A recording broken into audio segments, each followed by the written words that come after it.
নমস্কার, আপনারা নিশ্চয়ই সুস্থ আছেন, ভালো আছেন।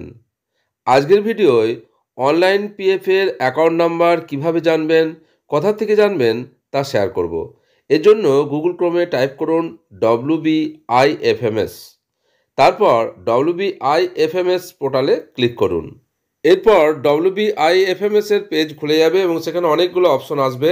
ডান দিকে একটা অপশন আসবে আওয়ার ইন্সপিরেশন, সেটাকে স্ক্রল করলে নিচে একটা অপশন আসবে সেকেন্ডারি স্কুল রেজিস্ট্রেশন, তাতে ক্লিক করুন।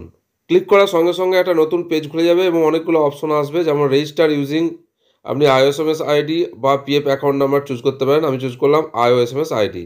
এরপর আইওএসএমএস আইডির জায়গায় আপনার যে আইওএসএমএস আইডি আছে সেটা টাইপ করুন। আশা করি সবাই আইওএসএমএস আইডি জানেন, না জানলে স্কুল থেকে জেনে নিন।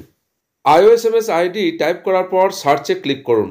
সার্চে ক্লিক করার সঙ্গে সঙ্গে একটা পেজ ওপেন হয়ে যাবে, যেখানে আপনার পিএফ অ্যাকাউন্ট নাম্বার শো করবে, ডেজিগনেশন অ্যাসিস্ট্যান্ট টিচার বা যা হোক যেটা আপনার ডেজিগনেশন সেটা শো করবে, আপনার ট্রেজারি শো করবে, পিএফডি অ্যাডমিন, স্যাংশন অ্যাডমিন, আপনার name, register mobile number, email ID যেটা আপনার রেজিস্টার করা আছে তা সব শো করবে এই পেজে।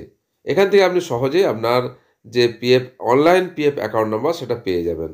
কয়েকদিন আগে আপনাদের সঙ্গে একটা নোটিশ শেয়ার করেছিলাম, যেখানে বলা হয়েছিল যে প্রাইমারি স্কুলের সমস্ত টিচারদের এবং ডিপিএসসির যে কর্মী আছেন তাদের এনজিআইপিএফে অবশ্যই পিএফ অ্যাকাউন্ট জেনারেট করতে হবে, না হলে ডিসেম্বরের যে স্যালারি রিকুইশন সেটা ফাইনালাইজ করা যাবে না। সুতরাং আপনাদেরও অর্থাৎ প্রাইমারি স্কুলেরও নিশ্চয়ই পিএফ অনলাইনে পিএফ অ্যাকাউন্ট তৈরি হয়ে গেছে, সেটাও আপনারা এইভাবে চেক করে নিতে পারেন এই একই পদ্ধতি অবলম্বন করে।